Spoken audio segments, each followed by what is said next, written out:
Hola, bienvenidos nuevamente a su programa Lenguajes Poéticos para la Formación.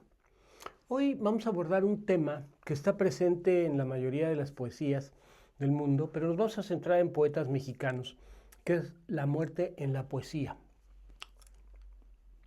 Todos sentimos esa sensación de la muerte como un acompañamiento permanente.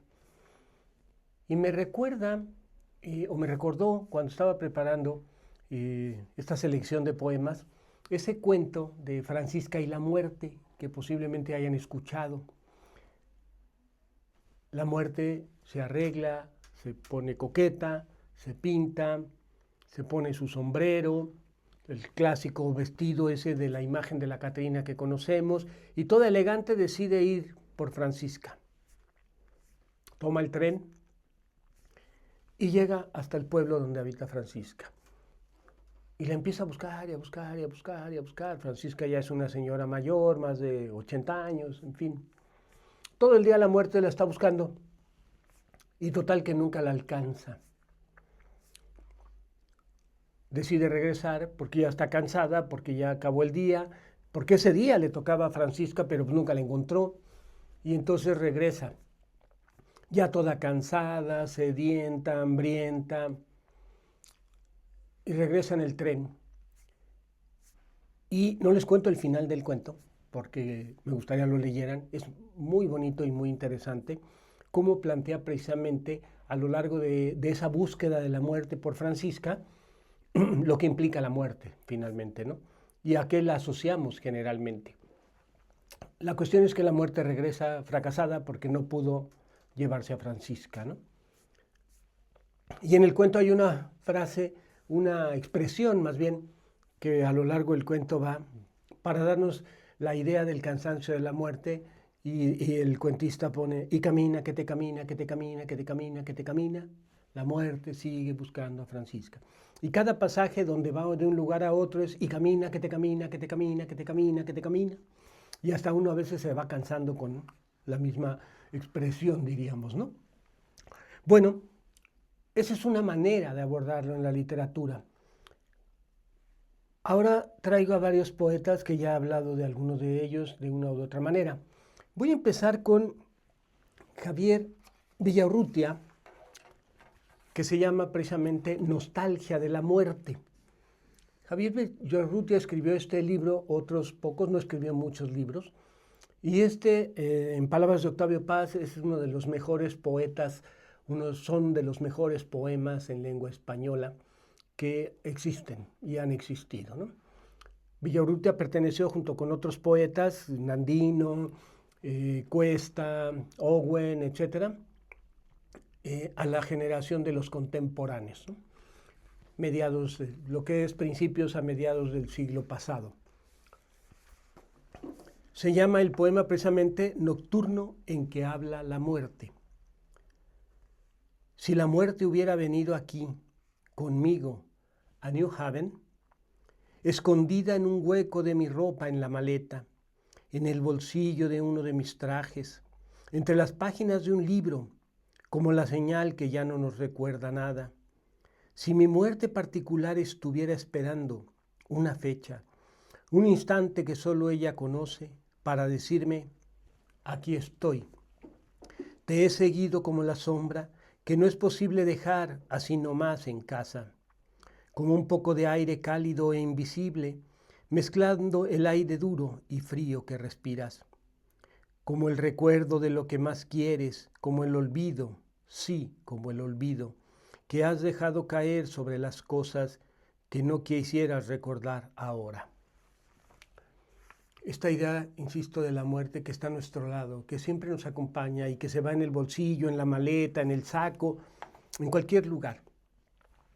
Porque aunque la muerte acompaña a todos los seres del planeta, para México el significado tiene particularidades y que me parece que se traslucen en estos poemas.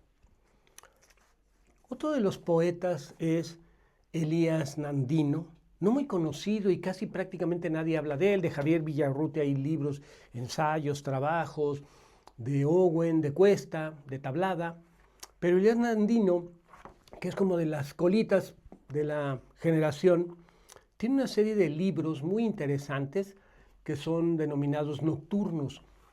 Los nocturnos no refieren directamente a la muerte, los nocturnos refieren a la nostalgia en el ser humano, a momentos existenciales. Y se denomina nocturno porque, o se les denomina nocturnos, porque aluden precisamente a ese momento de la noche en que no podemos dormir y que nos ponemos a pensar infinidad de cosas sobre nuestra vida. Y nos entran los recuerdos, las añoranzas, la molestia por el insomnio y tantas cosas en esos lapsos de tiempo, ¿no? Por eso se les denomina nocturnos. Y se les asocia a la muerte porque hay una relación en nuestra cultura también entre sueño y muerte. Una relación que no sé si haya nacido en el barroco, pero que es muy fuerte en el periodo barroco de la Nueva España y que prevalece, ¿no? De hecho, hay varios tratados sobre la muerte en el barroco. Voy a leer un fragmento de Eternidad del Polvo. Al finalizar el plazo de su vida, el hombre vuelve a la tierra que lo envuelve con su maternal abrazo. En ese oscuro regazo, por años, siglos quizás, aprisionado estará su cuerpo desfigurado, pero el regazo cerrado, el tiempo a tiempo abrirá. Abrirá, lo recibirá en sus brazos, se lo llevará, ¿no?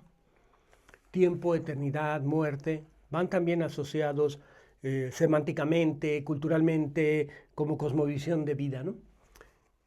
Se llama Nocturna Palabra. Ediciones del Senca. Estos todavía los llega uno a encontrar. El de Nostalgia de la Muerte de Villaurrutia es muchísimas ediciones las que trabajan a Villaurrutia. Este es más extraño, a Elías Nandino no muchas editoriales lo han trabajado, pero vale la pena, porque además su poesía toca temas tan profundos de la vida de los seres humanos. Tiene un poema que en otra ocasión comentaré sobre a su madre que falleció. Pero en este poema, y no lo trato por eso ahora precisamente, él va desarrollando toda una idea de la relación con la madre, ¿no? Lo tocaremos cuando hablemos del amor, precisamente, y del amor materno en ese caso. Rubén Bonifaz Nuño escribió uno específicamente, Calacas. Ya hemos hablado de Bonifaz Nuño, un excelente poeta. Yo les diría que vale la pena leer en las obras completas de Octavio Paz. Es el capítulo 3 en las ediciones de autor. No, es la obra número 4 en las ediciones de autor. Y habla maravillas de los diferentes poetas, pero de Bonifaz Nuño tiene unas expresiones que a mí me parecen maravillosas, ¿no? Había aquí anotado algunos de los que quisiera compartirles.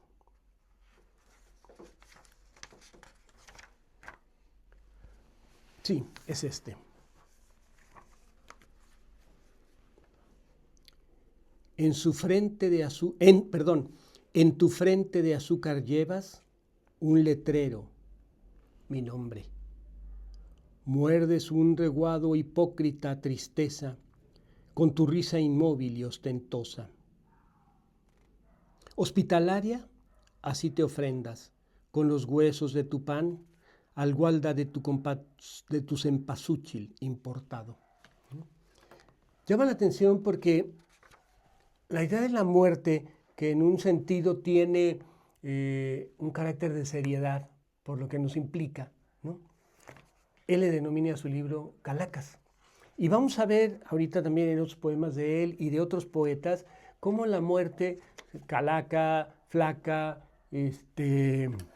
y otras expresiones que se utilizan para nombrarla, porque es una manera, ¿cómo diría? Como cuando queremos hacer magia, cuando queremos hacer esta parte de decir que no me haga daño, que no me afecte, y entonces la nombro calaca, la nombro flaca, para decir, la neutralizo ese poder, esa fuerza, y entonces abordo ya no desde la seriedad misma de la muerte y lo que implica el morir, sino desde la vida que se ríe de la muerte porque seguimos vivos, ¿no? Y que es como nuestro logro. Es decir, sigo vivo, la muerte no me ha hecho nada. Me la pelas, dicen algunos, ¿no? La muerte me la pela, la muerte no puede conmigo, la muerte, etcétera, etcétera, como vienen en algunos de estos poemas, ¿no?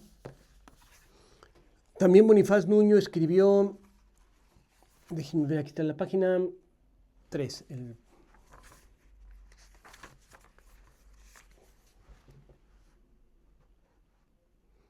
ya ni la muelas, flaca, embistes en guerra contra un montón de harapos.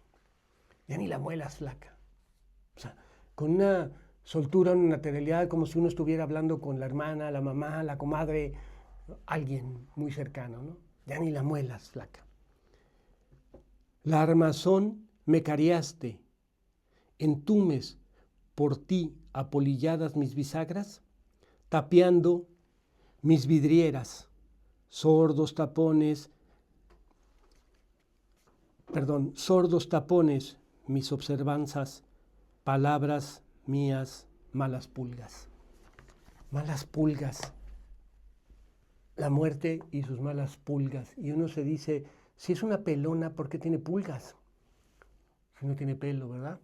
Pero esta manera expresiva de querer como jugar con ella, de burlarse, de decirle, no puedes conmigo, ¿no? Pero al mismo tiempo decirle, oye, te pasas, estás abusando, etc. Y me recuerda a una película precisamente que se llama, si mal no recuerdo, La Bella y la Muerte. Es con Miroslava. Y busquen la película, sí, busquen películas de Miroslava, y hay una sobre la muerte precisamente, donde ella es la muerte. Y entonces uno se pregunta por la muerte flaca, fea, o como uno se la imagina, ¿no? Pero que en la representación de Miroslava, pues uno no puede más que admirarla y enamorarse de ella, ¿no? Algo que sucede en la película con uno de los personajes.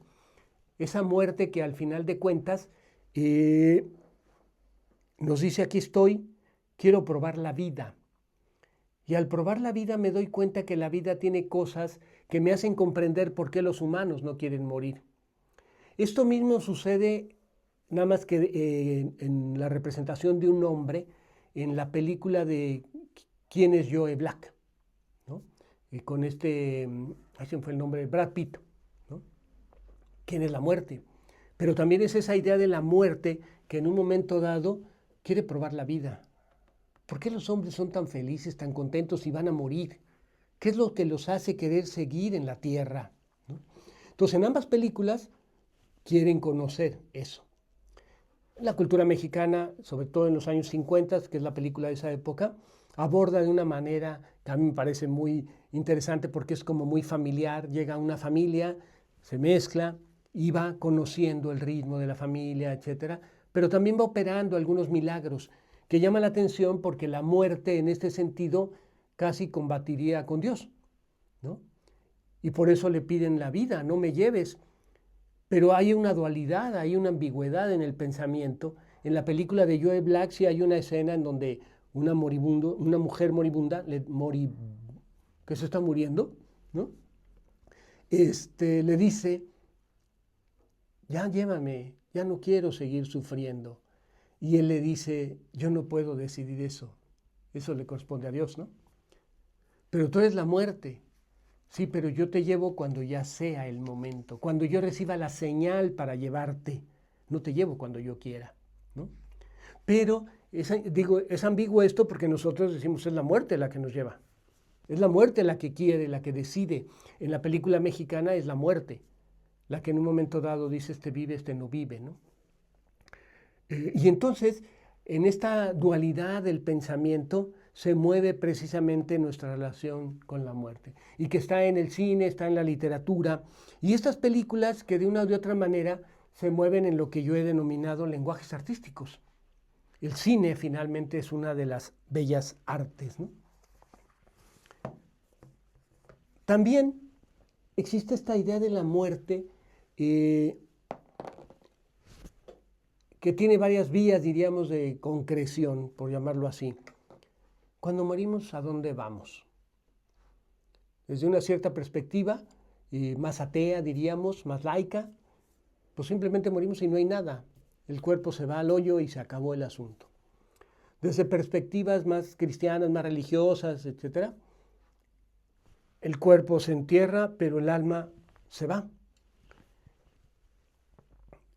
Y el alma se va al lugar de las almas, o se puede ir al infierno, según la tradición, las ideas, los pecados cometidos, en fin, ¿no? Hay toda una serie de concepciones que tienen que ver con la cosmovisión de los pueblos. Pero entonces, quienes creemos en la otra vida o quienes creen en la otra vida, precisamente se plantean si la muerte me va a llevar al infierno porque me porté mal, pues me tengo que portar bien. Y a lo mejor cambiamos y tomamos conciencia de que hay que hacer cosas buenas, positivas. Pero si no creemos, pues igual nos da portarnos bien o mal, porque finalmente vamos a morir y se acabó el asunto, ¿no? Pero también podemos pensar que si nos vamos a morir, la vida hay que gozarla. Y entonces, si la vamos a gozar, pues fiestas, pachangas, música, etcétera, ¿no? Y en ese mismo sentido, hay quien dice, cuando se excede en el alcohol, en el cigarro, en la comida, y se le dice, cuídate, etcétera, dice, todos me voy a morir, y lo bailado nadie me lo quita. ¿Y para qué me contengo si de todos modos, tarde que temprano ya no voy a estar aquí, etcétera, etcétera? Se desbordan toda una serie de sentidos y significados en relación precisamente a la muerte. Pero también la muerte implica en un momento dado eso que llamamos a veces muerte en vida, ¿no? Alguien fallece, alguien nos abandonó, alguien dejó de amarnos y entonces estamos en un estado de vida que pareciera como muerte, ¿no? Estamos muertos en vida, ¿no? Existe toda esta idea ahora en el cine norteamericano de los zombies, que es una forma de morir pero volver a vivir, pero en una dimensión que implica la maldad y la violencia. No conozco ninguna película de zombies donde los zombies sean buenos, donde vengan y apoyen y acaricien y apoyen, ¿no? Siempre quieren comer a los humanos. También existe la idea de esta muerte que puede ser violenta y tiene que ver con el tiempo. ¿En qué momento? Pero no solo en qué momento, sino de qué manera. Ya no solo pensamos en me voy a morir, sino cuándo, en qué momento y de qué manera. ¿Va a ser agónica o va a ser instantánea, ¿no? En este sentido de las reflexiones sobre la muerte, José Gorostiza escribió Muerte sin fin, un poema muy extenso sobre la muerte, pero que aborda el tema de la muerte desde la muerte de la conciencia. La muerte en relación a esa creencia en Dios, pero que al mismo tiempo nos hace dudar y que nos hace pensar entonces, ¿qué es la divinidad? ¿Qué significa tener conciencia de lo divino? Y como consecuencia, ¿qué significa tener fe?